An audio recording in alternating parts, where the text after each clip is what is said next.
Hi, and welcome to Screens and Focus podcast, where we share and connect as we spotlight our favorite shows and movies. I'm Diana, and today we are talking about reality TV. We are going to be talking about Selling Sunset, The Golden Bachelor, and Bachelor in Paradise. Jenn Trepeck is back. She is the host of Salad with a Side of Fries podcast, which talks about wellness and weight loss for real life. Hi, Jenn. So glad to have you back. Hi, Diana. I've missed you so much, and I cannot wait to talk about these shows. I'm like silly excited about it. I am too. I have no one to talk about these shows with, so I was so glad because I know you watch reality TV. I know you watch a lot of TV. It's almost embarrassing, but I love it so much. So, here we are. It's going to be fun. But I wanted to start off with a question of the day about reality TV. So I would like to know, would you ever do a reality TV show? Which one and why? Okay, so I have thought about this many times because living in New York City as a single woman, I have debated about applying for a couple. There was one where it was kind of similar to one of the movies where they took a woman in New York and a woman somewhere else, and they traded lives in apartments. Yeah. It was going to be a reality show. So I don't know. Maybe it ended up happening and just hasn't gotten picked up yet. I don't know. So there was that one where I debated about applying and then didn't. Ooh. Was it a week or a longer time No, it frame? was it was like 6 months or something. Oh my God. I can't even imagine. Yeah, no, it was a long time. And then I actually keep getting things on Instagram looking for entrepreneurs for a reality TV show. And I've sort of been tempted, but I have never done it. I've never completed the applications, which makes me think maybe I wouldn't really do it.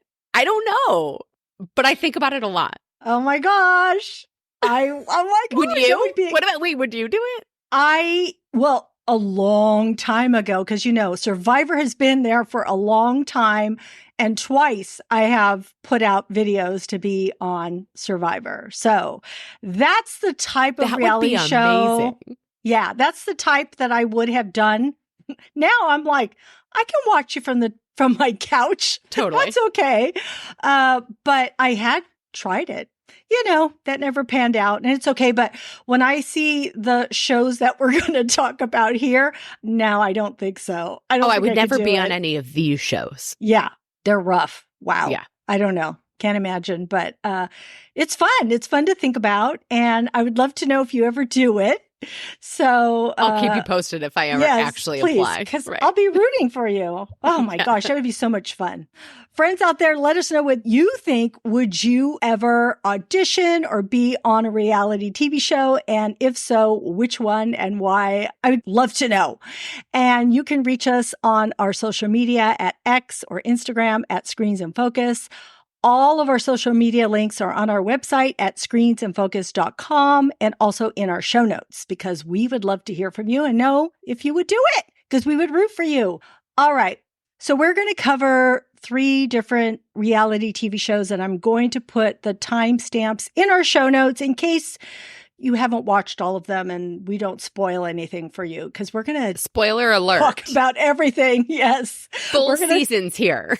Yes. We're going to talk about it all here. So we're going to start off with Selling Sunset. And in the latest saga, we cranked up the drama dial in LA real estate. Jason juggled a new flame, old feelings, and new agents. Picture this: a lavish office makeover, a Cabo bonding trip gone awry, pure reality goldmine, office clashes, unexpected twists, friendships tested, and real life heartbreak.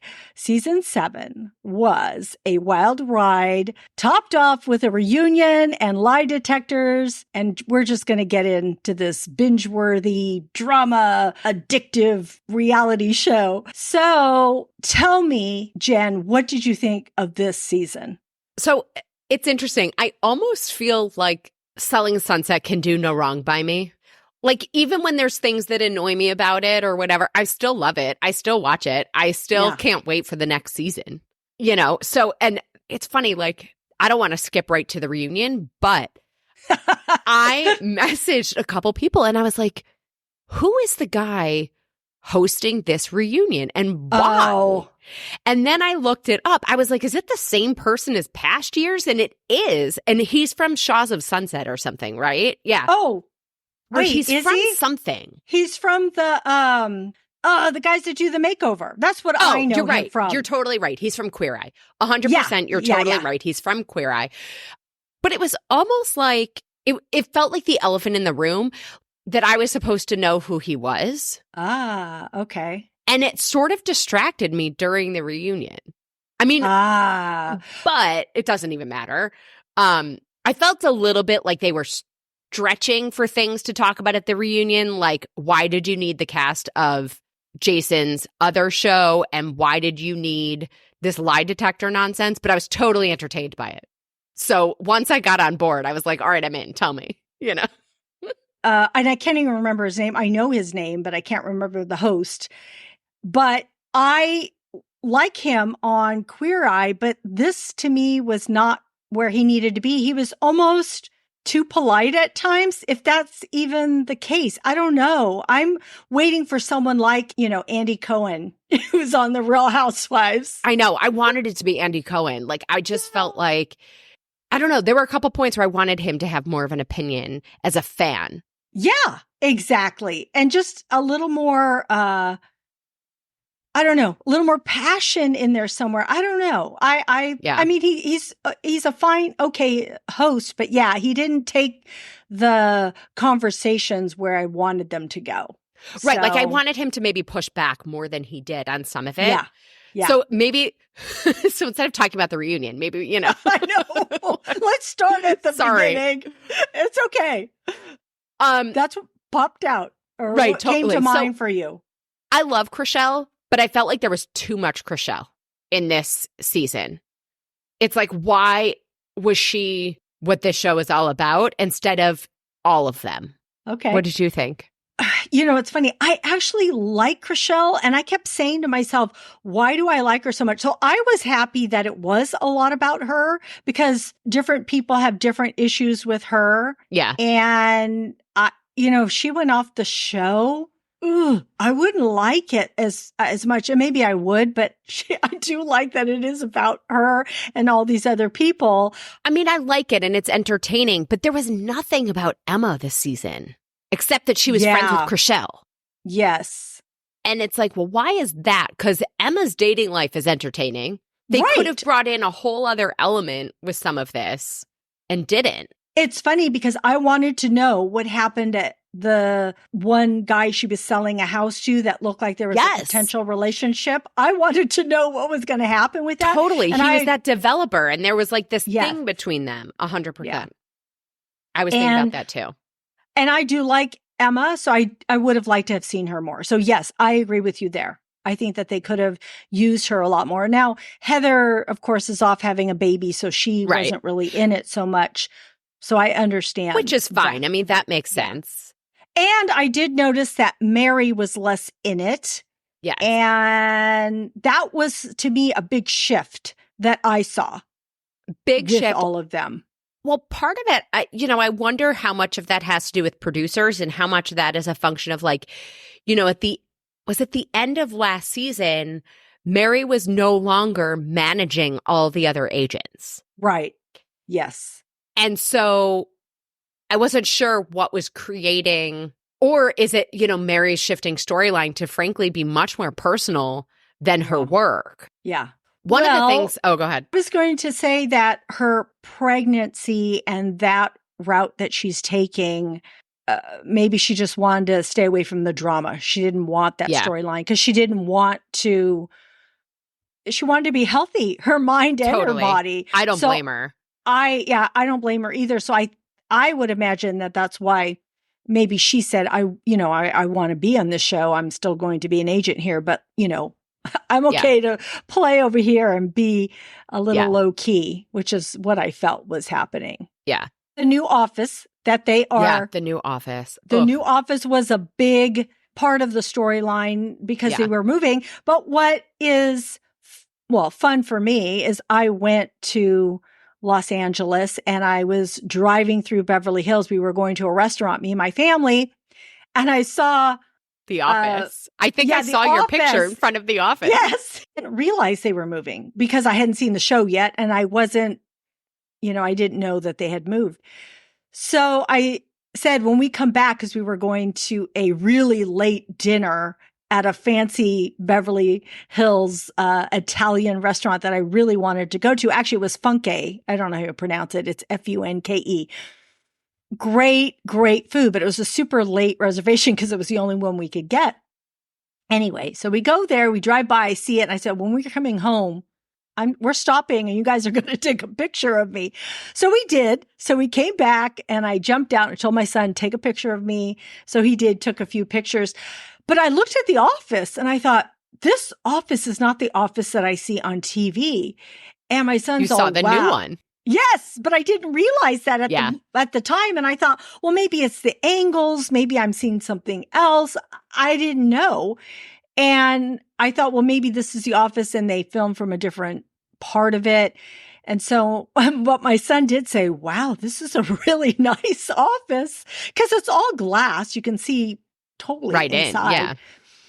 So anyway, I took the picture and I got home, and a friend of mine who also watches the show says, oh, you saw the new office that they moved into. I'm like, oh, they moved. And so, of course, now that I knew all that and watching this season, I was very interested in the move, but it's like right next door.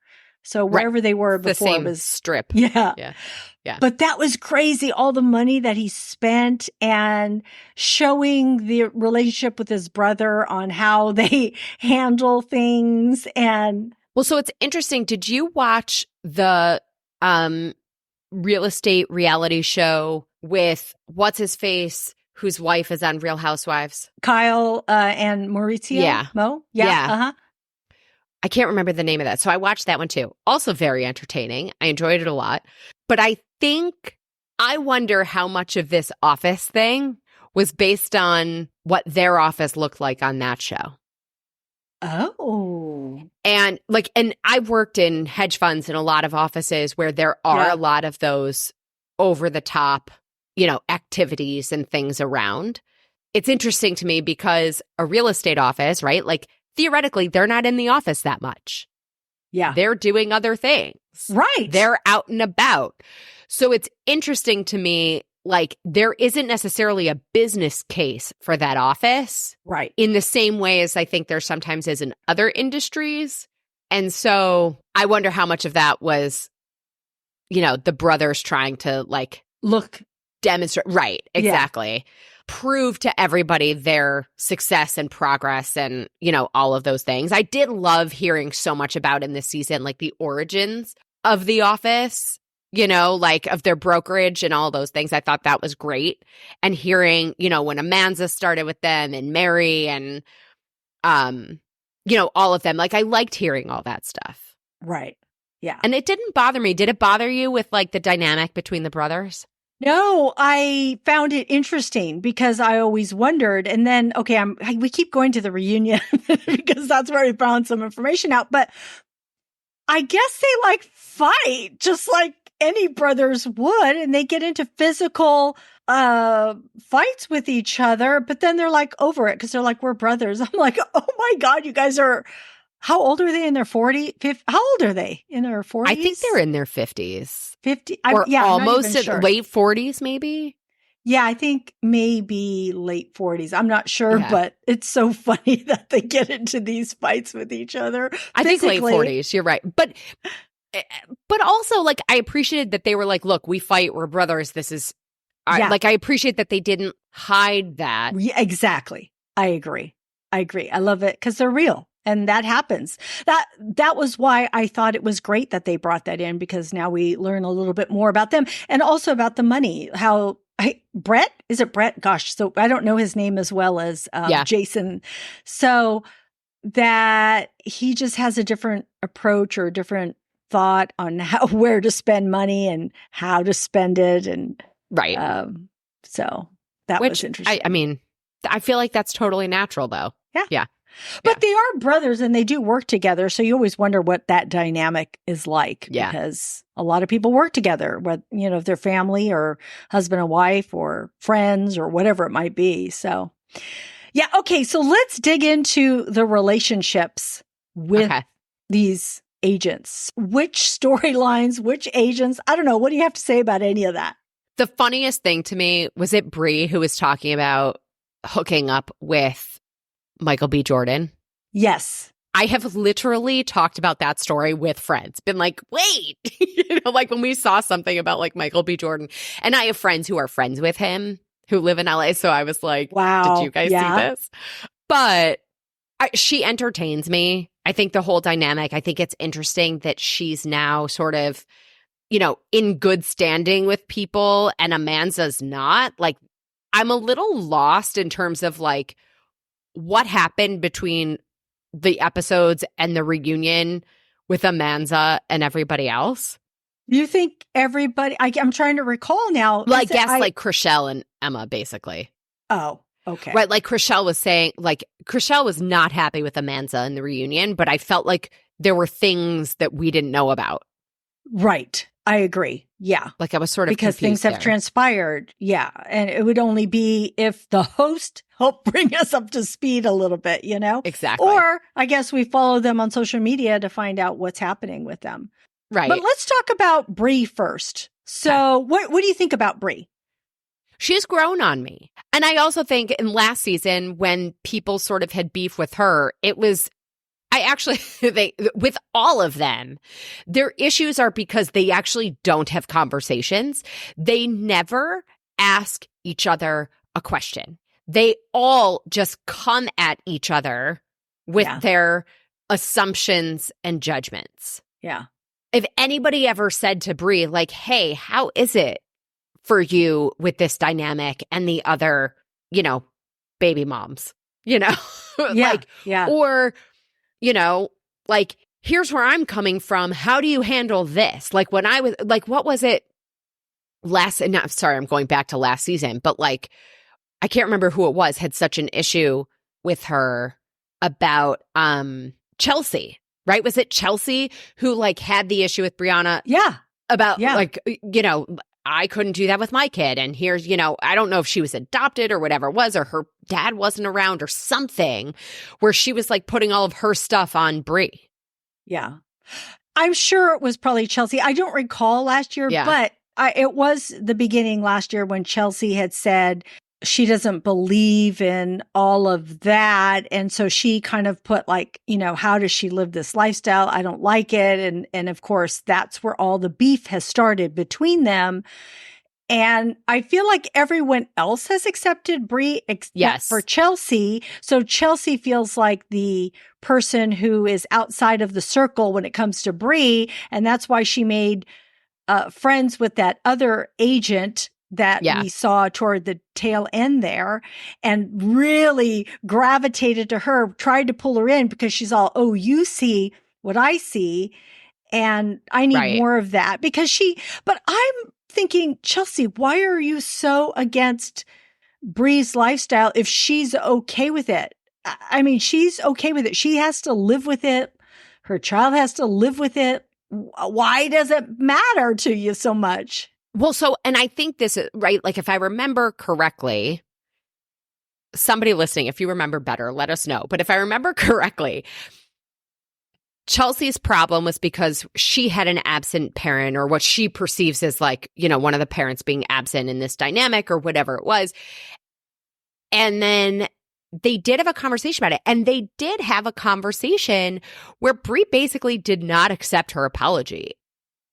Or she like accepted the apology, but like said, I don't know if we can be friends. Yeah, I think that was toward the end of this season. Yes. Yeah. And that's where I'm sort of like, okay, like when somebody comes to fall on their sword and like move forward, what are you holding on to?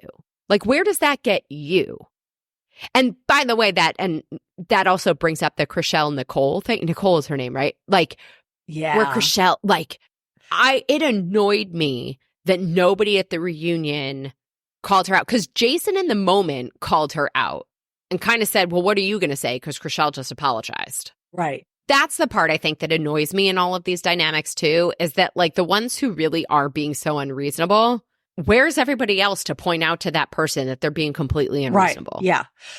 So I think, though, that Chelsea was apologizing because she had nowhere else to go. I almost don't know that I think it was genuine. And I think that's why that's why I think Bree said, look, I hear you, we can move on.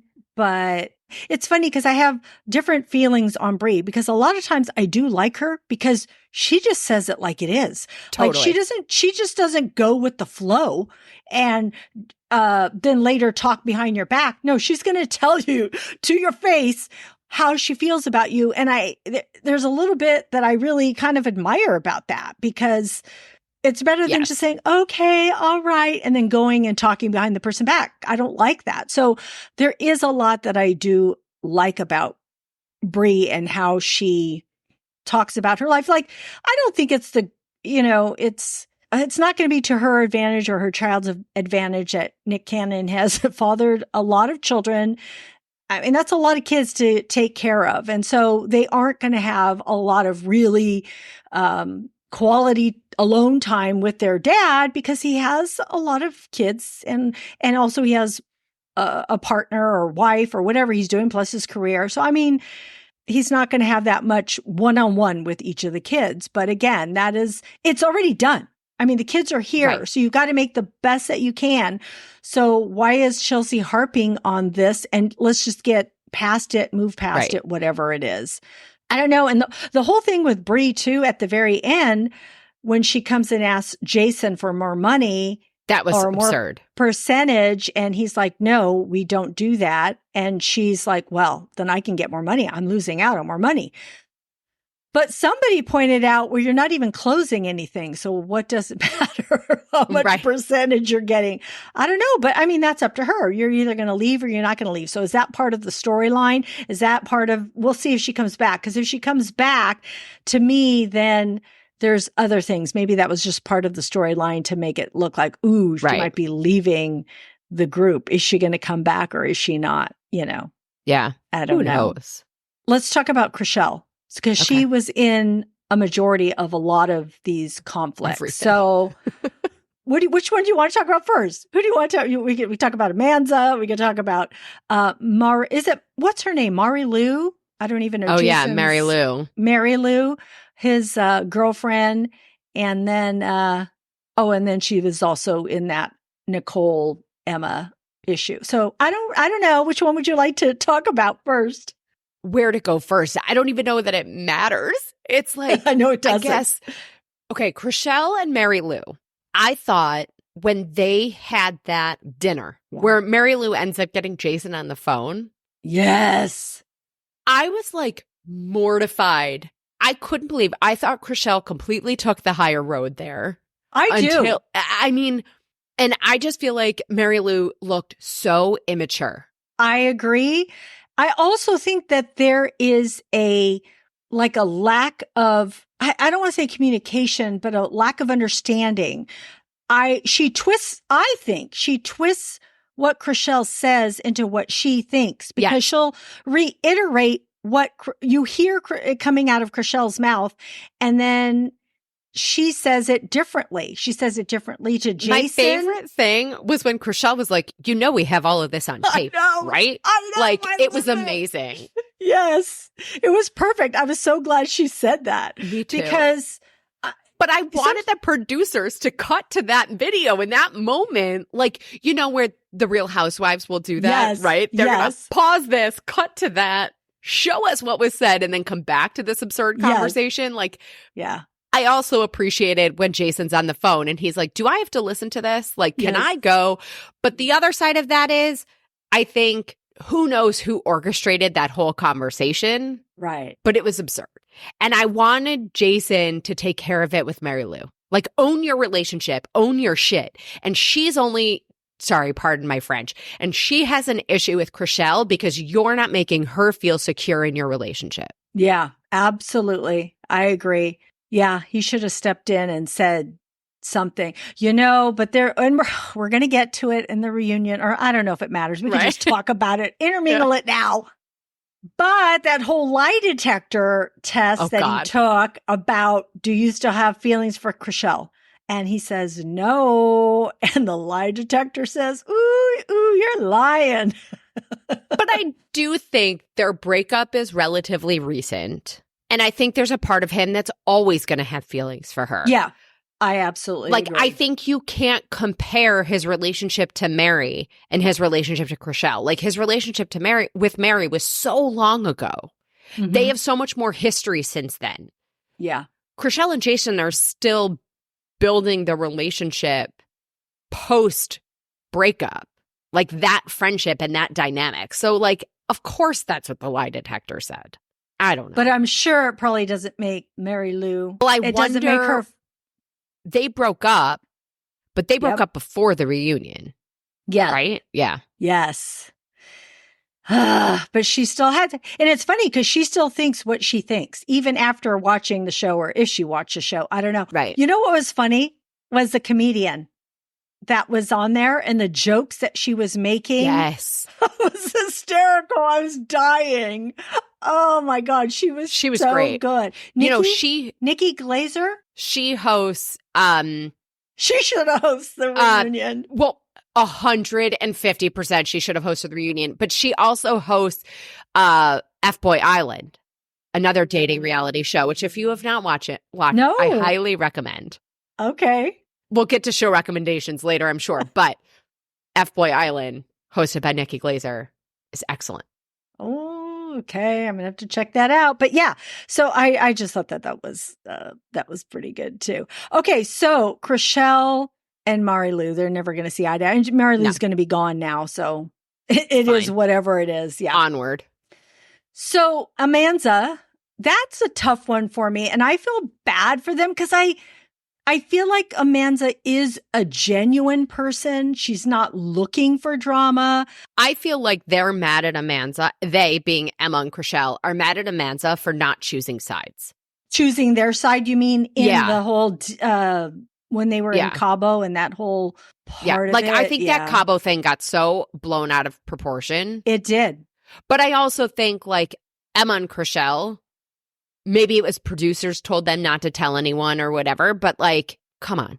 It felt like such petty stuff. And then Amanda was drunk and nobody gave her any information. So once she had the information, everybody just needs to be adults at some point. Mm-hmm. Fine, be mad in the moment, whatever. I'm sorry I sent that text. Here's what was happening on our end. Right. But again, I feel like there was something that happened between the end of the show filming and the reunion that was worse than whatever that Cabo message was. Yeah, I'm sure there was a lot of messages between them. Yeah. Being a shitty friend and everything else that they said. And you're right. It was probably you didn't side with us. You didn't stand up for our friendship or what what it should be or how a friend should be. But man, that's a long one. I can see the divide in it. I can see, I don't know. Looks that's hard. So painful to both of them. It does. That was the thing about the reunion situation there was this has to be about more than the Cabo text because this looks so completely painful on both sides. Yeah, it does. But Amanda, by the way, I really like how every season we learn a little bit more about her. I think she has had an amazing trajectory on this show. And I think the more we learn about her, the more I like her. She grows on me.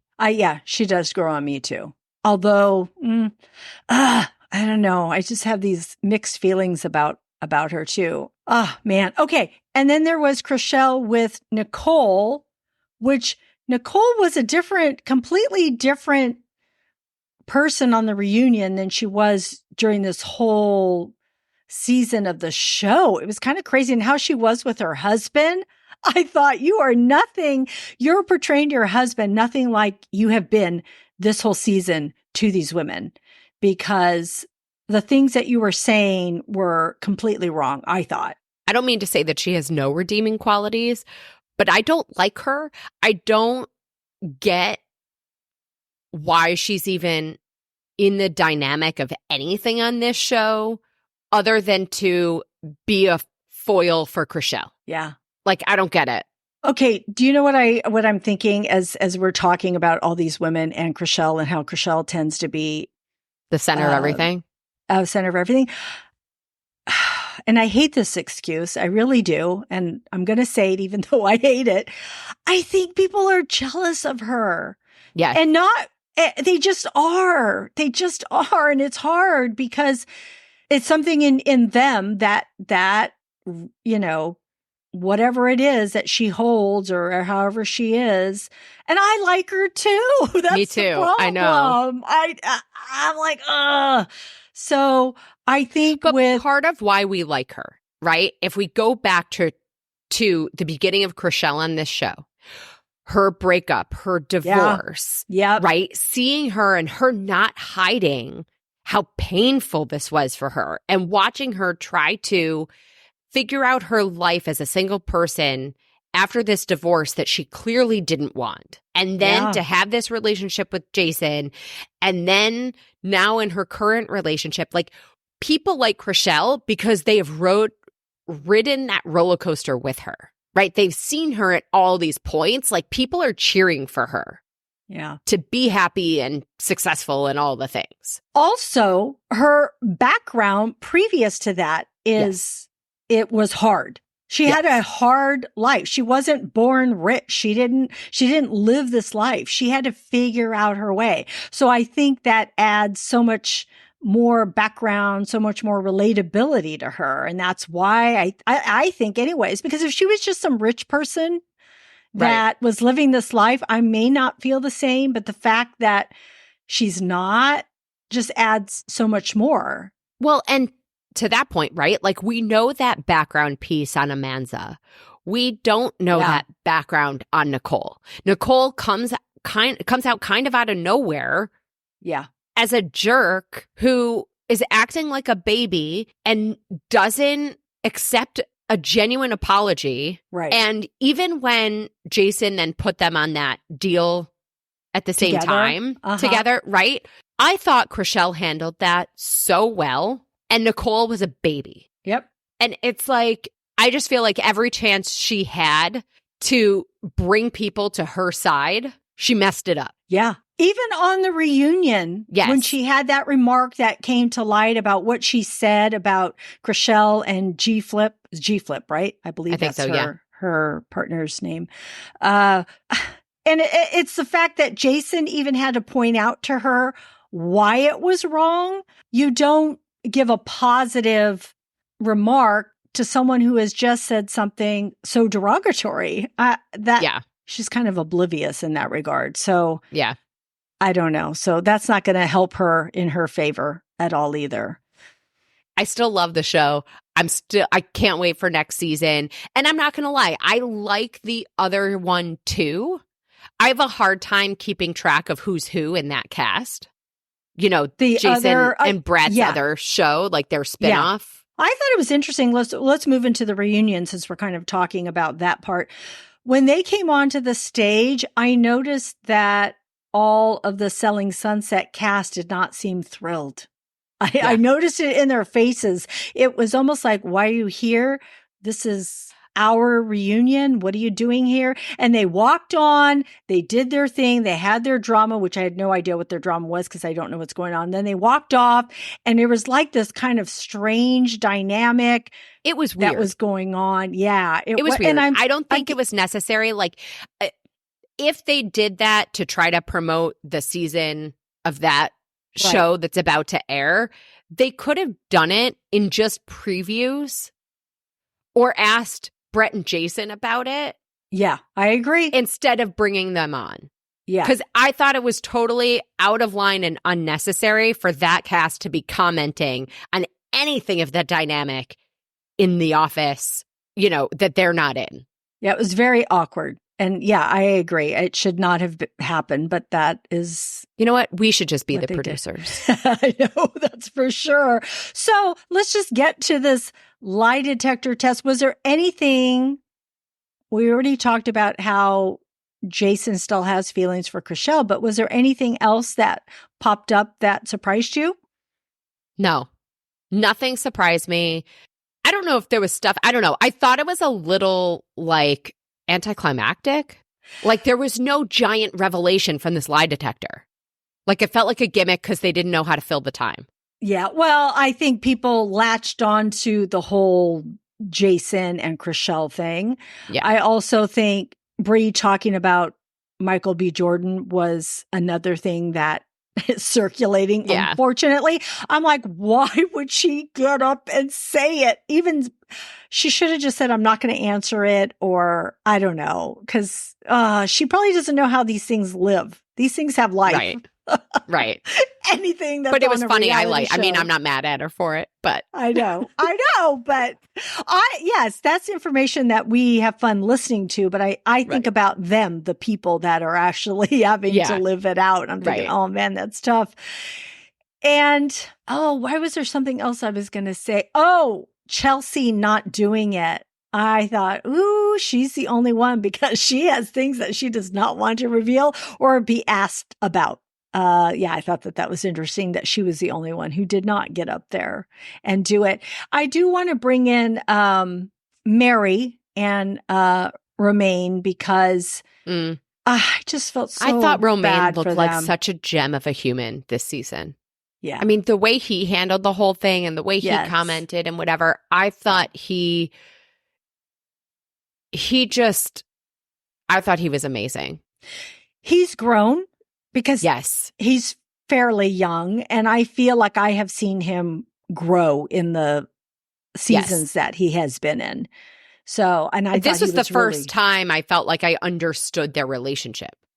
Mm-hmm. I never got it before. I was sort of like, whatever. Yeah. It felt like a real relationship, trying to get their house together, and her pregnancy and how he feels about her and the love he has for her. It's just, it was, and I've always liked Mary. I have always liked her. So, I felt like sometimes she's sort of that balancing person at times.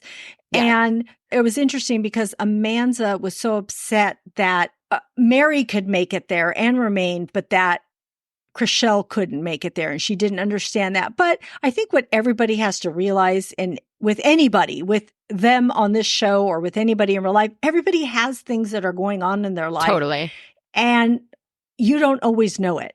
It's just not evident. And you just don't have a sign that says, I'm having a hard time right now, so I can't make this or do this. So Amanda should have reached out to Chrishell herself and said, hey, you're not here. I really miss you. What's happening? Is there a reason why you're not here? Or it's really important that you come. You know, we want to all be together, whatever it is. But yeah, Mary and Romaine, I just hope good things for them in the future. Yes. All right. Is there anybody else you want to touch upon? I remember what I was going to say about Jason and what annoyed me. Say it. Okay. So they spent all this money in the office. And then he kept saying to them, now you guys have to sell more because we bought this office. If you made that choice to spend that money, don't put that on them. You go sell a house where you're not splitting the commission. You go get back to work or don't spend the money. That annoyed me so much.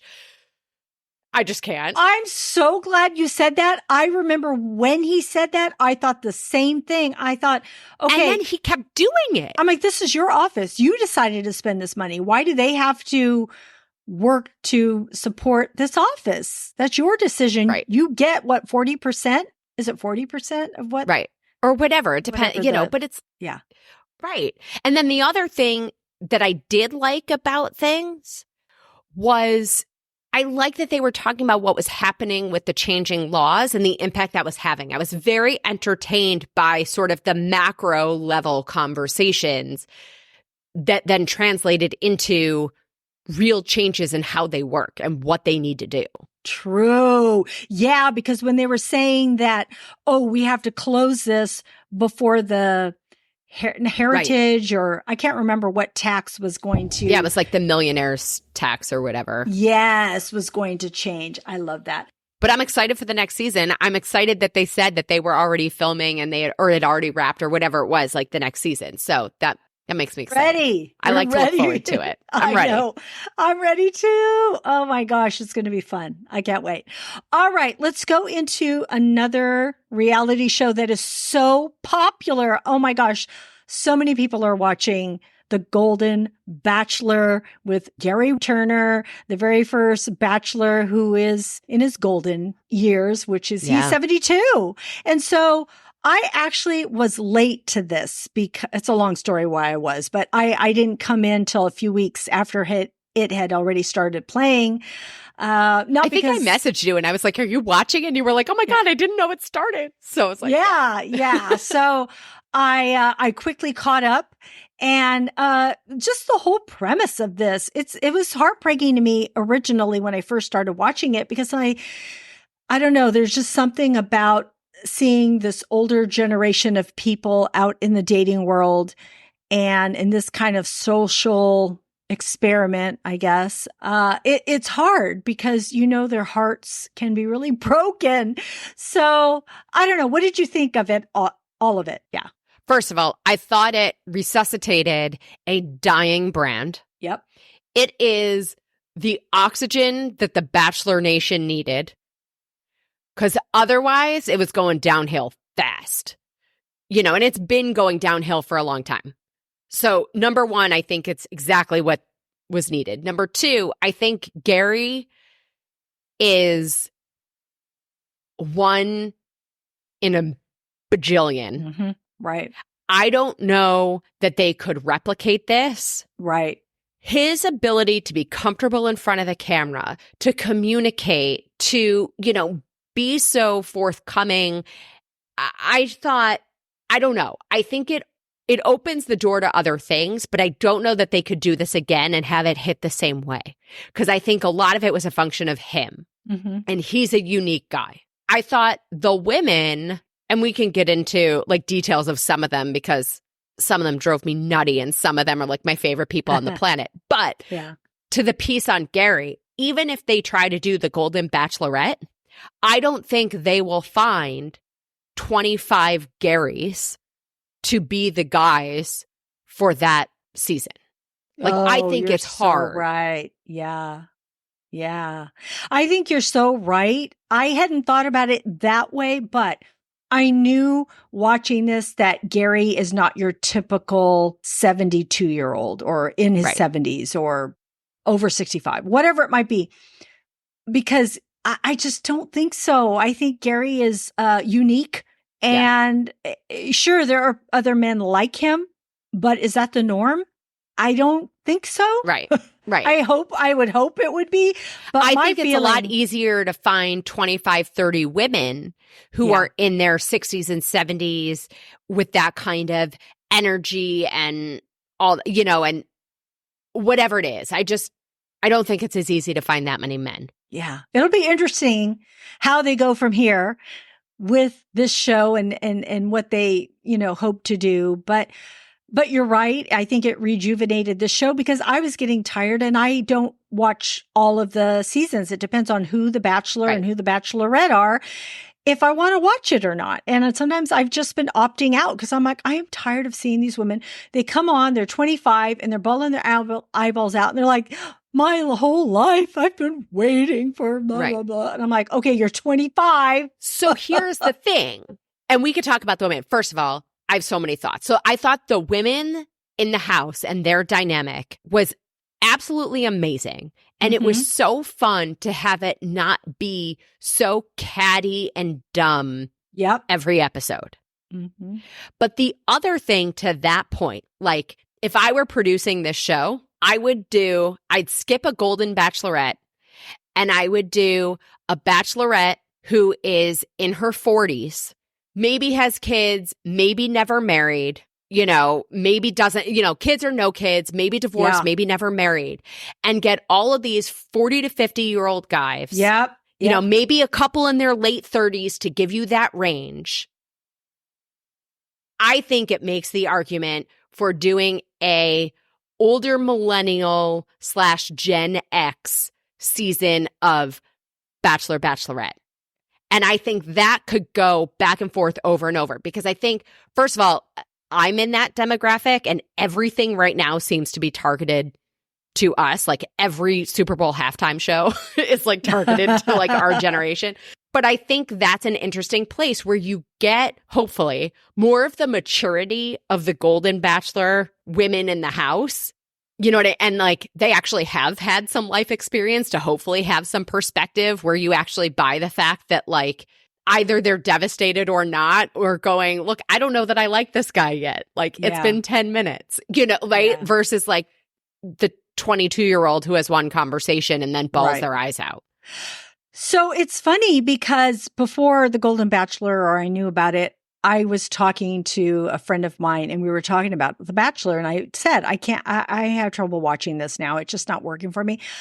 And I said, I wish they would pick women and men at least in their 30s. Like their 30s should be the minimum age, because I just think they need it.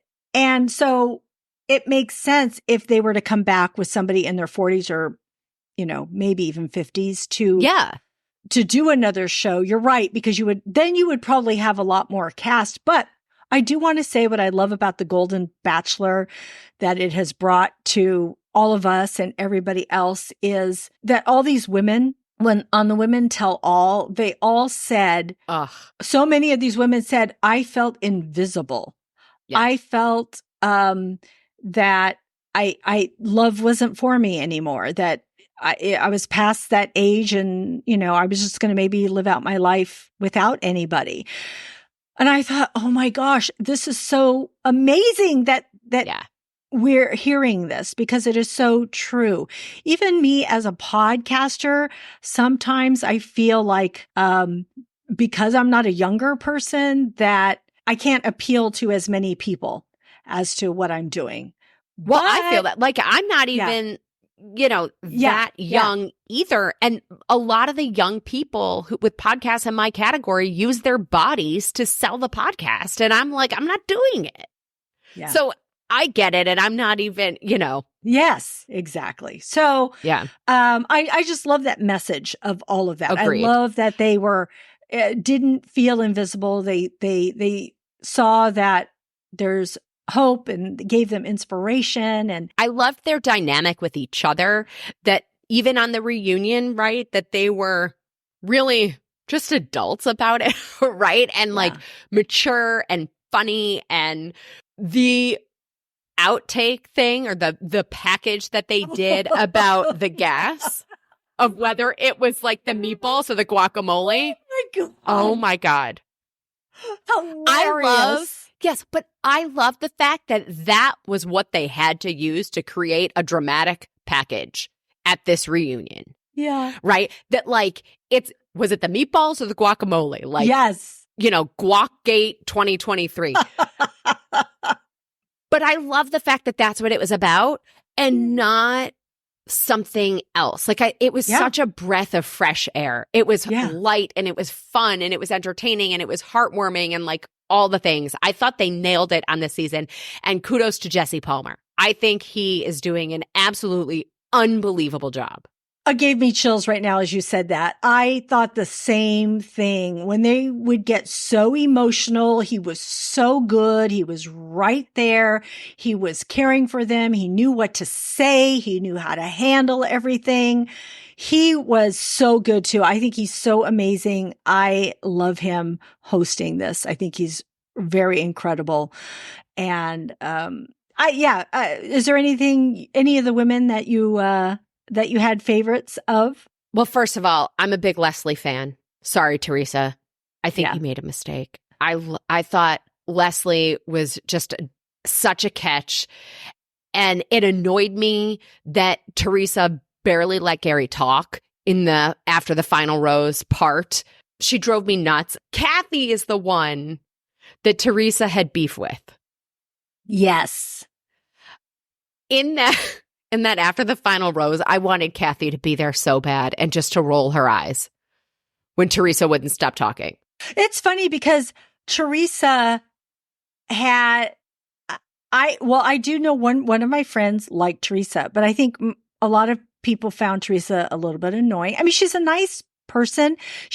I always felt she wasn't there. I mean, with Kathy, she apologized to Kathy, and then the next breath And she then says, kept talking.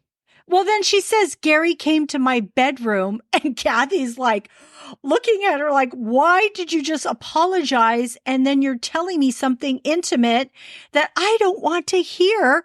Just zip it. Just zip it. I'm like, oh my Totally. goodness, these women, I they were know. cracking me up. It's like, you're oblivious, Teresa. Are you that oblivious? And then later on, when she told Gerry about what she did for a living and how she did it, I thought, wait a minute, you were acting kind of ditzy with Kathy. Are you really ditzy, or were you trying to share what really happened? So I Right. don't really know about I don't know. that. And then I don't know if you've seen it, but there was this article that came out about Gerry and his past, like, yeah.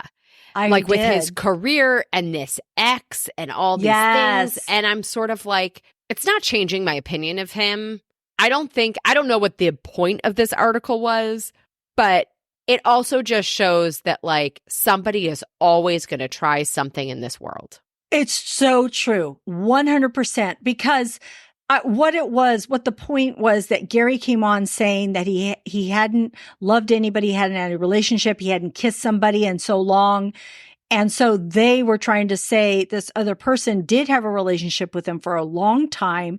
And they felt like, well, why are you saying this? I am that other person that you had a relationship with. But who's to say? You don't really know. Right. So it is whatever it is. So, but back to Gerry and Teresa. So, I think he picked her because they had so much in common, because she had been married for so long and they both were widowed and they both had been in such long relationships. And I think it just worked for them. Plus, sometimes you just have chemistry that we don't feel. We can only see what we, hear them in their conversations. I did feel bad for Leslie because of him letting her down, but I also don't think that Gerry was trying to hurt her. I think he was living in the moment, and he was saying how he felt. He was trying to be the most honest. And I think when it came to the hometowns, sometimes things just all of a sudden will click in your brain. That doesn't mean that what you said the night before wasn't true, because I don't think that he lied to Leslie. I think it just something clicked in that moment. Agreed. And yet, having said that, I appreciate that he didn't make her, and she said this to him, right? Like, thank you for not making me like walk down this whole aisle and stand on this platform and have this whole like letdown. Like, I thought it was all handled as well as it could be. Right. I thought she was amazing in the things that she said in that moment. Right? Like, when you play back and you're like, I wish I felt like she said all the things that a person would wish they said. Yeah. And then even on like after the final rose, when they sat there, I mean, she's talked for a long time. It was kind of a long time. Yeah. But she spoke very well. She did. And I give her a lot of credit. Yeah.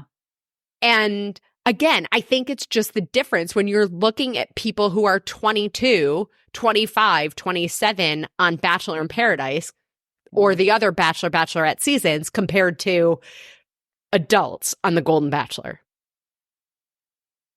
Yeah. I was a little bit surprised that she didn't accept his apology, but that's her right. She doesn't have to. I feel like because she was but it's hard because this whole social experiment, this whole Bachelor, how they set you up, it's never going to end perfect because people are definitely going to get hurt. There's nothing that you can do. You have to walk into that situation. And maybe this, going back to the original question of like why maybe I would never do it, is because you have to walk into that situation knowing that you're going to get hurt. Very distinct possibility, like 99% chance. Yeah. Right. I don't know. Because he has to make a decision. Whoever it is, if it's a man or a woman, whoever is the bachelor or bachelorette, they have to make a decision. And they've come this far and they care about these people. And they have to say, it's either you or you. And one of them is going to be devastated. It just is. He can't say, I want you both, or we're both all going to go get married. No. So somebody's going to get hurt and someone is going to say, but you told me this and that's what I thought. And he's going to, it just is. That's just the nature of this, how it goes. And it's not, I'm not saying it's right. I'm not saying that you shouldn't be hurt, but it's unfortunate because that is the way it's going to end. And there was something I was going to say about how she, the one part when he was telling her that, this in the room, when they were in the room together and he was telling her how he felt. And he said, no, I don't want you to feel this way. And she's all, you don't have a right to tell me how to feel. 100%. Which was 100%. But I think what he was trying to say, and I appreciated that he was trying to say, was like, just because this was our experience I don't want that to shut another relationship down off. I don't want you to go into the next one thinking, oh, this is how it's going to move forward. I think he was trying to give her like, this is between me and you, and it didn't work out because it wasn't really kind of meant to, but your other one might, and don't hold back on that. That's what I feel he was trying to say to her. But she was like, you know what? Just let me feel how I want to feel because this is how I'm feeling, which she has every right to. It's also the moment. Like, I feel like when he was saying that, it wasn't the moment to say that. That's what, right? Because he said that to her at the breakup. Yeah. Wasn't it? Yeah. Yeah. Yes. That's what he gets to say to her after the final rose, not at the breakup. Yeah. But whatever. Wait, one thing I have to say before I forget, of the women, Ellen, the one with the friend who had like pushed her to apply but was sick, right? Yes. And then like passed away. Yeah. Talk about validating women at this age. I have chills as I'm saying this. I thought it was so amazing the way they gave her the floor to have this conversation and to validate the value of female friendships. First of all, it was heartbreaking. It was. But I thought, it gives credence to the importance and the value of these friendships that we have in our lives at any age, but, and then especially at that age, like in all the work I do in the wellness space, and we talk about longevity, purpose and community are the most overlooked pieces of longevity. And I think that really spoke to it. The importance of those relationships, even if it's not a romantic partner. Yeah. Yeah. Oh, I love that. I know it was so good. This season really brought out so many things to light that were just so important, so valuable, so inspirational, so hopeful. I cried so much in this last portion of the season, just hearing these women, what they're going through, when that friendship, that made me cry. When Leslie was crying, I was crying with her. When just all of it, when Gerry was crying, I was crying with him too. I know. It was hard. It was so hard. When he said, my wife died and this is a close second, when he was talking to Jesse, I was like, oh my God, the show has me in tears. It's right. It's just, it just moves you on, beyond belief. So I thought, again, I think that's about him. I think that's about these stories and who these women were, and Jesse too, right? But the other thing that's occurring to me is I think it was also really successful because it was 1 hour. So things happened in an episode. It was packed with things. Rather than sometimes when they do 2 hours and you're like, why is nothing happening? Yeah. Or not they keep reiterate the same thing over and over again. And I hate when they do that. Right. Like not jumping to Bachelor in Paradise, but Bachelor in Paradise, they had one episode that the entire episode of 2 hours was one rose ceremony. Yeah. I was like, I'm over it. Sorry. Yeah. I'm jumping ahead. But we're going to get there in just a moment. But I thought I do want to mention that they did mention on after the final rose that they are going to get married in January 4th, I believe. So, Yes. and so it was kind of cute because they are like, okay, we're not young people anymore. We only have, so much life here and we just are seizing the moment and we want to get married. And so that's what we're doing. And we want to live together and be together. So they're getting married and I guess we'll witness that wedding ceremony also. Yeah. So. Well, going to that article that came out about Gerry, which also is making it like, maybe he needs the money. So it's interesting to me that they're doing the wedding with ABC, and on TV and all the things. Like, it's just interesting. I'm just observing. I'm connecting some dots. I don't know that I have an opinion, but I'm observing. Yeah. Well, I guess more will be revealed. They only show us what they want to show us. So we don't really know these people. We only know what they show us. And people have other parts of their lives and everything. But, I guess we just take what we see. We take what we see from the families, what people say, but there's so much more because we're going to be heading into Bachelor in Paradise. There's so much more about this. So before we transition into Bachelor in Paradise, is there anything else you wanted to say about the Golden Bachelor? I don't think so, but I enjoyed it thoroughly. I loved it. I did too. Yeah. And I'll be interested to see what they do next, like where it goes from here. I mean, they're having a regular Bachelor. Joey, yeah. So it'll be guy. Interesting. Well, he had like a major glow up here between when he was one of many and being the Bachelor. It'll be interesting to see sort of the dynamic of watching, like going from this season to back to 20 nothings, or whatever. So we'll see. Unfortunately, I wish that they could have all seen this before they had their episode so that they could have been inspired by what they saw. But unfortunately, it's already filmed. So they're already there. So exactly. I don't know. I don't really know how it's going to end up, but we shall see. So let's talk about Bachelor in Paradise because the finale is going to be next week because we're recording this on a Sunday. It's going to be coming out this week. But this show, man, is a roller coaster of relationships. We just saw last week that Blake, Rachel, and Tyler left Paradise. And so what did you think of the season? What do you think about this overall? Do you have any favorites? What do you have to say about this show? I think I'm over it. And I say that knowing full well that I will watch the next season. This needs some life support. And like they tried with like the truth box. Like there were things that I feel like they tried this season that kind of like fell flat. And I don't know, like I feel bad for Rachel. I feel like, she is thoroughly like lost in herself. I feel like she needs some therapy and to take some time away from reality TV. I thought some of the people that they brought back and then trying to be like, oh, are they here to join the beach? Are they here to just create drama? Are they here for it? Like, it was annoying. I will say, I thought it's like the one storyline, like Kat was so annoying in the beginning.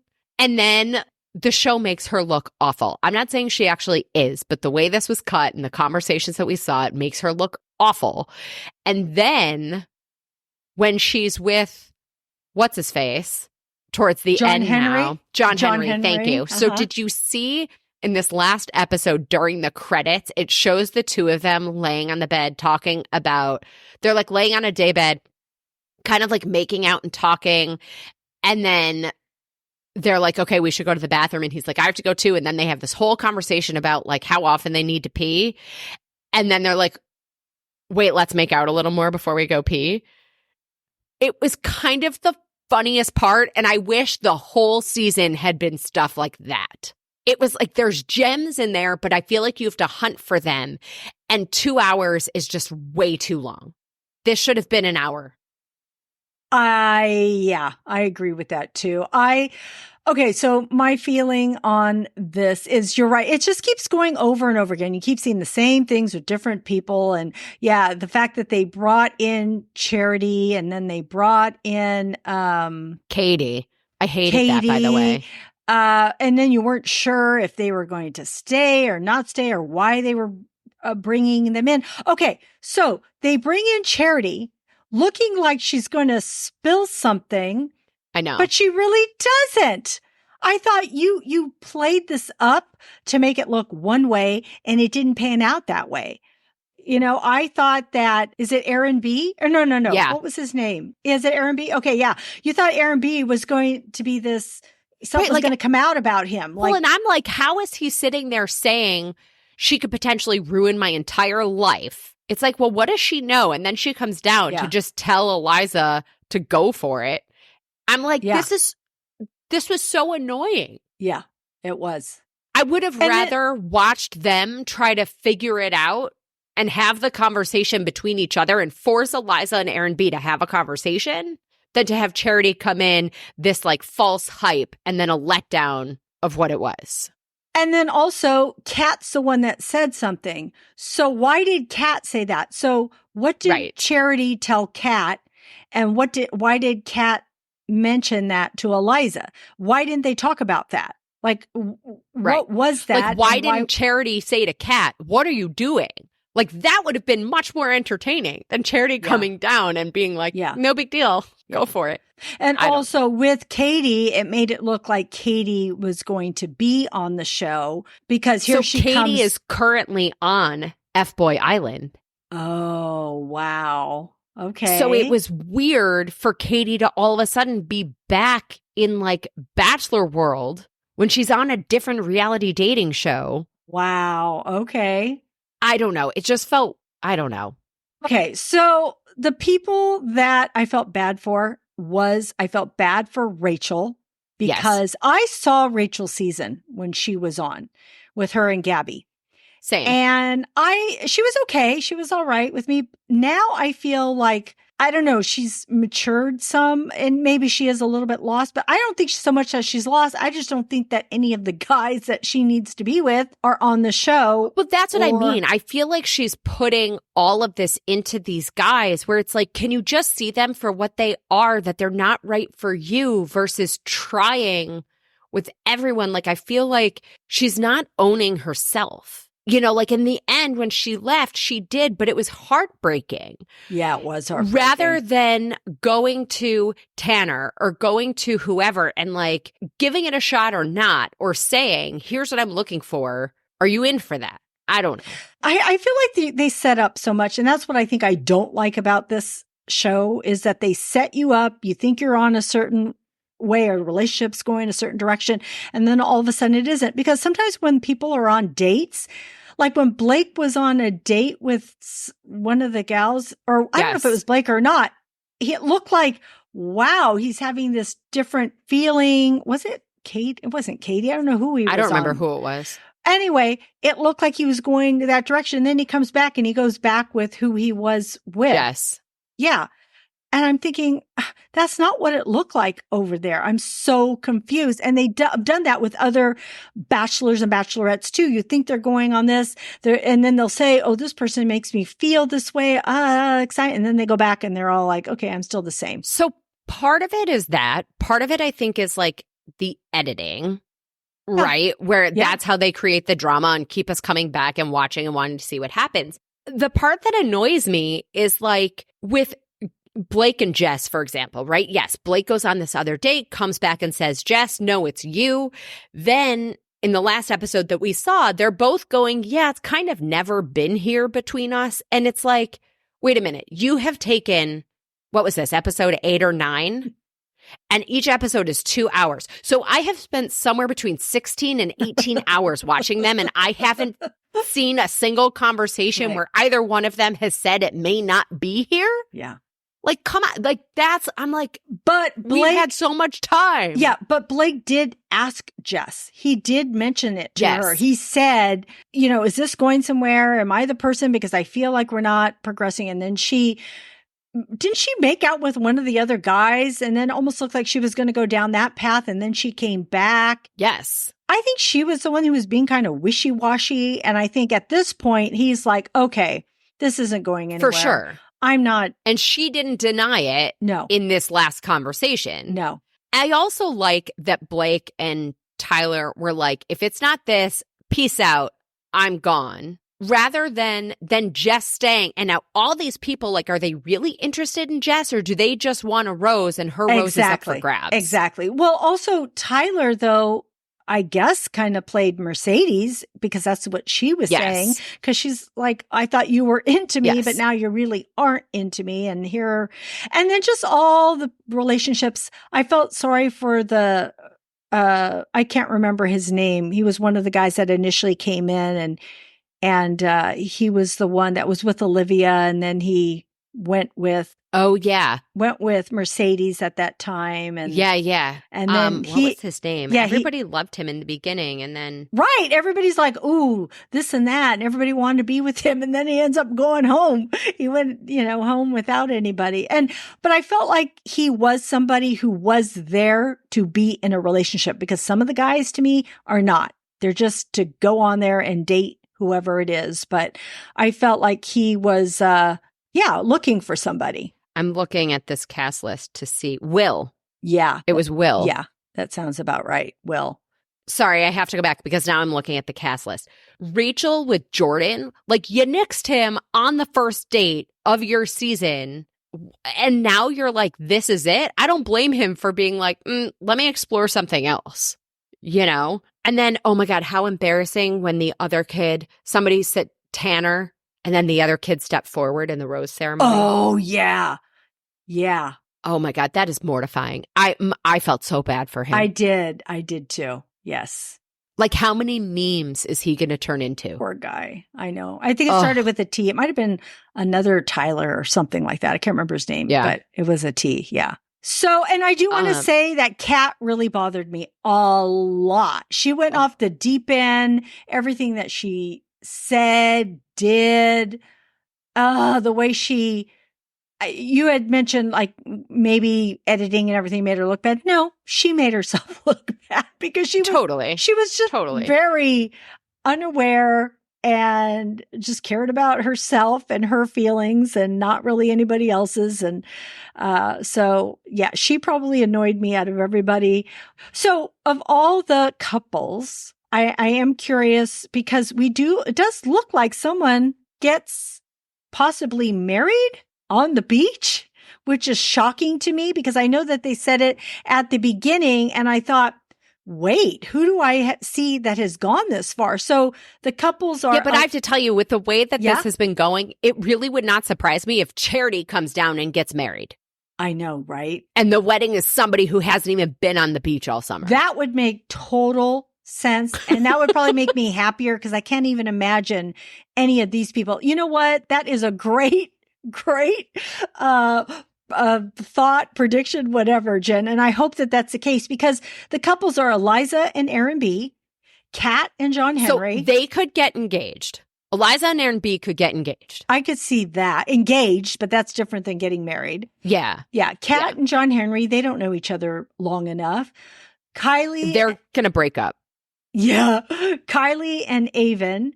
I think they could get engaged. Kylie is pushing too far for an engagement. And Avon's going to go. Yeah.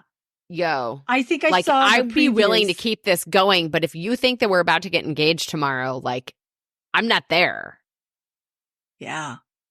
I think I did see something in the previews about that. So that may not come true. Wait, fruition. What did you think of Sam? So Sam is the one who came from another country's, was it Bachelor Canada or something? Uh-huh.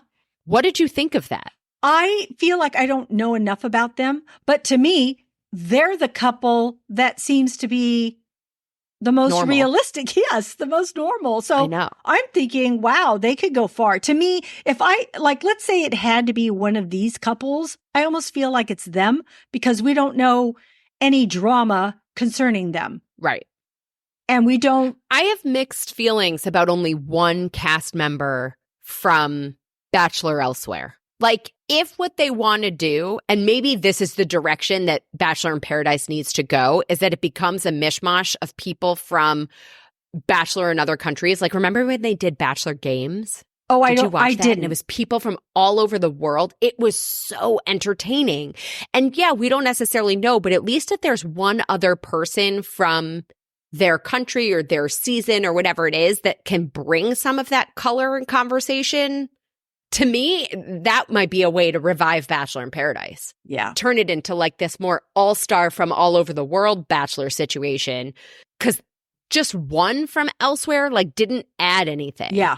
But you're right, because we don't know anything about her, maybe she is the one who ends up engaged. Who knows? Could be. Okay, so my thought is, any predictions? And I would say from all of these people, even though I think Eliza and Aaron B seem to be pretty strong, and I really think that they will get engaged, I think because I don't know that much about Sam P and Peter, that if any of them were to get married, I feel like it could be them, but I don't think it's been long enough. And I think your thought on it might be someone outside of these people, then, I think that is a good solution, and that would make me happy for these people, because I cannot imagine anyone getting married out of any of these people that we've seen. No. So my prediction is that the wedding is nobody who is on this season of Bachelor in Paradise as a cast member. Yeah, that's a great one. Yeah. I think Eliza and Aaron B get engaged. I think Sam and Peter decide to continue dating, but don't get engaged. Yep. Okay. And I think Kylie and Aven have a lot of drama, potentially end up breaking up and then getting back together after the season ends. That's so good. I love it. Again, I should be a producer for this show. You should. I like it. I like it. And everyone else is too new. Like Olivia and Michael, they get along great. Jess and Tanner, well, she just gave him the rose, so that's just starting. Mercedes and Jordan, I don't know. They didn't seem like a couple that I would have imagined together, but he's interested. I actually think Olivia and Michael will keep dating after this. I think they're actually a really good match, and I'm curious to see what happens. I liked Olivia in this season a lot. I thought she was funny and fun and like gave some drama, but played the game. And she did. She was a good cast. I liked her. She was good cast. She was probably, she knew what to say about everybody coming onto the beach, how to react to things. She did get a little bit hurt at certain points, which, I don't blame her. It is hard. You're putting your heart on the line here. But yeah, she was funny. She had the best comebacks and of what to say. So I thought that was pretty cool. Besides that, I'm really hoping for that Rachel finds somebody and that Blake finds somebody. I'm like, what? Have they tried to be together? I don't know. Maybe they have or haven't, but I really like those people as individuals. So I'm hoping that good stuff comes for them. Yeah. All right. Is there anything else you want to say about any of these people before we wrap up? No, but I can't wait. I should have written down all of our predictions. I can't wait to see what actually happens. Yeah. All right. Well, I will. Maybe we do like an Instagram Live or a Facebook Live or something to see if we were right once the finale airs. I know. We should. All right. So it'll be fun to find that out. So it'll air this Thursday. So can't wait to see what happens there. All right. So that wraps up our conversation on reality TV shows that we love to binge. Jen, I would love to know if you have any other TV or movie recommendations. Okay. So obviously Fboy Island, because I've already mentioned it. Not in the reality category, although I just heard this morning that it was not renewed for another season, but Swagger on Apple TV. Oh. If you liked All American, you'll like Swagger. If you haven't watched All American, watch All American too. I have it. Okay. They're great. They're sort of like Friday Night Lights, where it's like the high school football, basketball teams, like the teams, the families, the coach, it's excellent. All of them. I also watched Lessons in Chemistry on Apple TV Plus. Love it. Which it started rough. It started really slow and then it picked up and I loved it. The episode with the dog as like the narrator. Yes. Oh, my favorite. Amazing. Yeah. Yes. And then movie, over Thanksgiving, I was with family and my nephew, and we watched Leo, the new movie on, I think it's on Hulu or Netflix or one of those. It's Adam Sandler. Leo is the class pet. It's also a little bit of a musical. I loved it. I thought it was sweet and fun and like such a great story and a great message. Like, I loved it. Ooh, I'm going to have to check that out. I think it might be on Netflix. I'm not sure. But I think I had seen a preview for that. And I thought, oh, that's Adam Sandler. He's It's really cute. good. Yeah. Right. Yeah.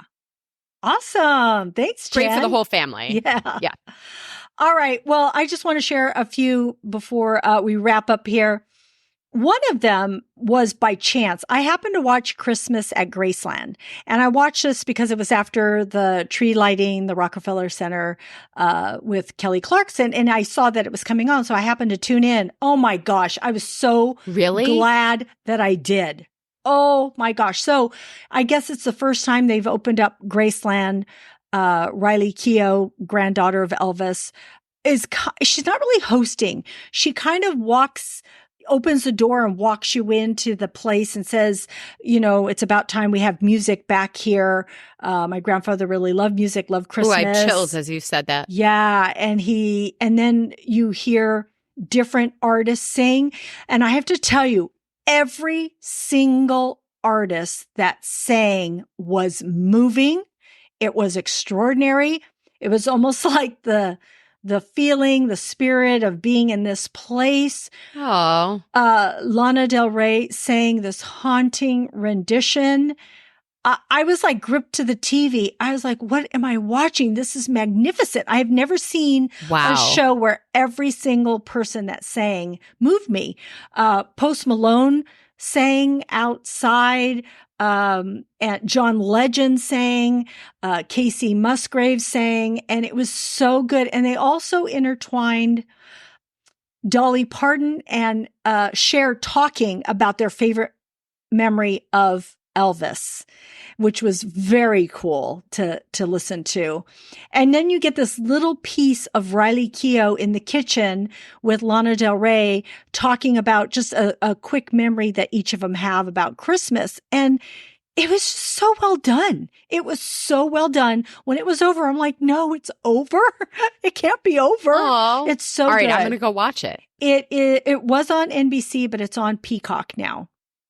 So, I just thought it was very, very cool, and I really enjoyed it.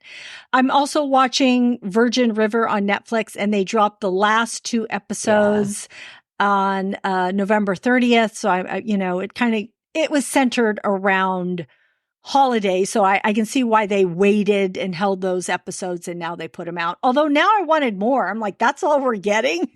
So is it ending? No, I think I don't know if there's only one more season or there's more. You mean, did it end? No, not yet. If that's what you mean. Okay. Or is there, yes, there's more, I believe. Like, is there going to be another season? For sure. Yes. Because they leave you wondering what's going to happen next. So, yeah. I have to say, with the strike, and everything coming back from the strike, it's hard to know when we're actually going to have TV and what shows we're going to have. Exactly. Because it's been rough. It is. It has been rough. So, and we have to wait a long time for a lot of things that we know have another season and that would normally come out around now. And it's like, no, we got to wait. So I did go see Hunger Games, The Ballad of Songbirds and Snakes in theaters. And I'm hoping to do a podcast episode on this. So all I want to say is, it is a prequel to The Hunger Games, and it's set 64 years before the events of the first novel. And I liked it. I really did like it a lot. I didn't know what to expect. I didn't read the books, and I went in not knowing anything. I just knew that I wanted to watch it. You hadn't read the books, but had you watched the other Hunger Games movies? I did. Okay. But a long time ago. So that's why I felt like I was kind of going in blind, because it's been a long time. I watched those movies when they came out, and some of them were a decade ago. So I felt like I didn't know everybody's name. So when I went into this, I kind of was going in a little bit blind. I mean, sure, I knew about the Hunger Games, but I didn't know the names of people. So, but I do want to mention that Rachel Zegler, Tom Blythe, Viola Davis, Peter Dinklage, and Hunter Schafer are all in this. They are so good at their roles. Rachel Zegler, I had seen her in West Side Story, which I really loved. And here she sang beautifully and added so much to this movie. So I really enjoyed it. So that's what I have to say about that. I also watched, this past weekend, I watched Haunting in Venice. It's been out for a while. This is on Hulu, but I really did enjoy it. It's a sequel to The Death on the Nile. It's the third film by Kenneth Branagh, who reprises his role as detective.